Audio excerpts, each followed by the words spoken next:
எந்த வயதிலே பிறந்துக்கா அதிகார வயத்துல பேரு இல்லையா? நியாயம் தவறியம் வயிற்றிலே பிறை, ஏழ்மையான வயிற்றிலே பிறை. அதெல்லாம் ஆனா நாம் பிறக்கிறோம், பிறந்தவுடனே எப்படி வளர்கிறோம், எப்படி வாழ்ந்தால் சமுதாயம் மதிக்கும், எந்த விதத்திலே நடந்தால் நம்மை மக்கள் ஏற்பார்கள் என்று பலர் எல்லாரும் போற்றும் மனைவியே வாழ வேண்டும். அதுதான் வாழ்க்கைப்பா. என்னாலே வாழ்ந்தா அது வாழ்க்கை கிடையாது இல்லையா? அன்புள்ளத்தோடு ஓடோடு வந்து பாதத்தை மனிதமடியா நீ வாழ்கை, கலை வாழ்கை, வாழ்க பல்லாண்டு வாழ்கை. என்ன சபையப்பா? சபை கேட்டும்பா. பாக்குறாங்க இல்லையா? இவங்கதான் செய்வாங்க. ஏன்னா பாதுகாப்பு காத்தோட்டமா இருக்குது. எதனா திருடுவாங்களா? நாம தான் உங்களுக்கு காவணும்.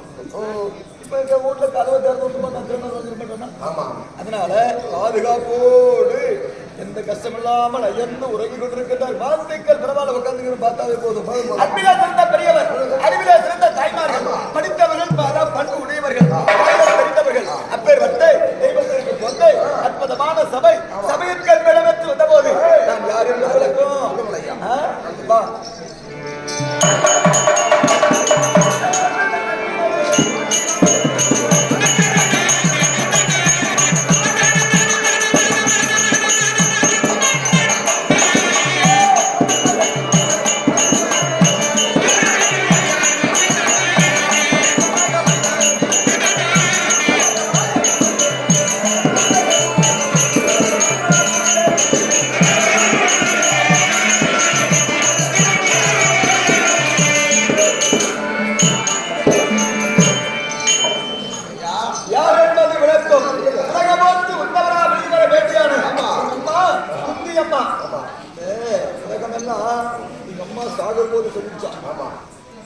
இந்த ரெண்டு குழந்தைகள் என் குழந்தை அல்ல, குந்தியின் பெற்ற பிள்ளை என்று குமலமெல்லாம் பரவட்டும்.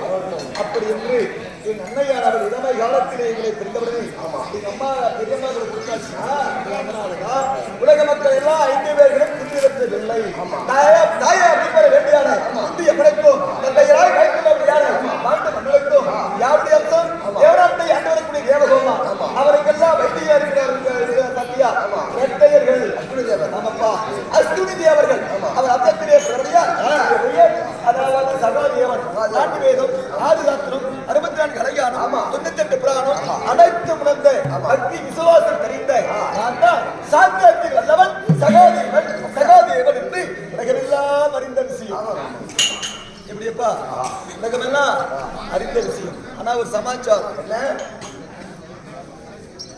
மனிதனாய் பார்த்தால் ஒரு மனிதனை கெடுக்க முடியாது. 100 ஆண்டுகள் வாழ்றான ஆசீர்வாதம் கொடுப்பான். படிச்சுக்குவானா? ஆண்டவன் எடுத்து என்னவோ அதுதான், ஆண்டவன் கணிப்பு என்னவோ அதுதான். பிரபரியா முன்பே தலை ஓட்டிலே எவன இது பிரபதம் எழுதானோ அந்த எழுத்தின் பிரகாரம் தான் நடக்கும். ஆக போறதில்ல, சாகுனா சாக போறதில்ல, மனுஷனா நாசமா போயிருந்தா போக போறதில்ல. அதனாலதான் மனிதனாய் பார்த்தால் மனிதனை கெடுக்க முடியாது. ஒருவனை கெடுக்க என்ன வைத்தால் நாமையே கெட்டு விடுவோம். கெடுக்க என்ன வைத்தான் துரியோதனன், எங்களை கெடுக்க என்ன வைத்தான். ஆனால் கொஞ்சம் கொஞ்சமா அழிந்து கொண்டு வருவது அவனுக்கே தெரியாது.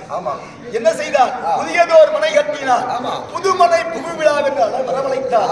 வரவழைத்து சூதாடினார், நயமாக நாட்டை எல்லாம் பறித்தார், செல்வம் எல்லாம் பறித்தார். தம்பிமாரை எங்க அண்ணன் எல்லாம் இழக்க வைத்தார். கடைசியா மனைவியை வச்சு ஆட வச்சு அவனை. ஆனா எங்க அண்ணன் என்ன பண்ணார்? ஆடினார், தோற்று கொண்டு இருந்தார். உடனே என்ன ஆனது? காத்த கூட்டார். ஒரு அரசனாய் பிறந்தால் சூதாடுவது குற்றம். அதனால் தண்டனை 12 ஆண்டு கனகம், ஓராண்டு அந்நியாதவாசம், 13 கழித்து வந்த நாட்டை தருகிறேன் என்று சொல்லிய வண்ணம் காலம் கழித்தோம். 13 கழித்து வந்த நாட்டை கொடுக்கணுமா கொடுக்கூடாதா? கொடுத்திருக்கிறேன். முதலாக சஞ்சீவி மகாமுனிவரை தூதாக அனுப்பினோம். சூதில் இழந்த நாடு எங்களுக்கே சொந்தம், தர்மருக்கு நாட்டை கொடுக்க முடியாது என்று துரியோதனை எதிர்த்துதாக அனுப்பிச்சிருந்தா உலோகமாக வந்தீங்க. இரண்டாவதாக பிள்ளை பாசத்தால் நாட்டை தருவானா என்ற மனத்திலே திருமணம் செய்து அல்லிக்கும் எங்க அண்ணன் முட்டு பயங்கர பாத்தியா அர்ஜுனன், அல்லிக்கும் அர்ஜுனனுக்கு பிறந்தை குடியேற்றனை தூதாக அனுப்பினோம். அந்த குழந்தையை அடித்து துரத்தினான். ஆனா இந்த முறையும் தோல்வி. இப்ப நம்ம எங்க இருக்கிறோம்? உபராகத்தில் தங்கியிருக்கிறோம். பேசாது எங்கிருங்க? முலாயம். ஆமாப்பா, அது அபிமனனுக்கு உத்தரைக்கு திருமணம் முடிந்தது. அவனுக்கு சீதனமாய் கொடுத்த நாடு உபராயம். அந்த உபராயத்திலே தங்கி பாண்டவருக்கு 2 முறை தூதாக அனுப்பினோம். 2 முறை தூதியே தோல்வியிலே முடிந்தது.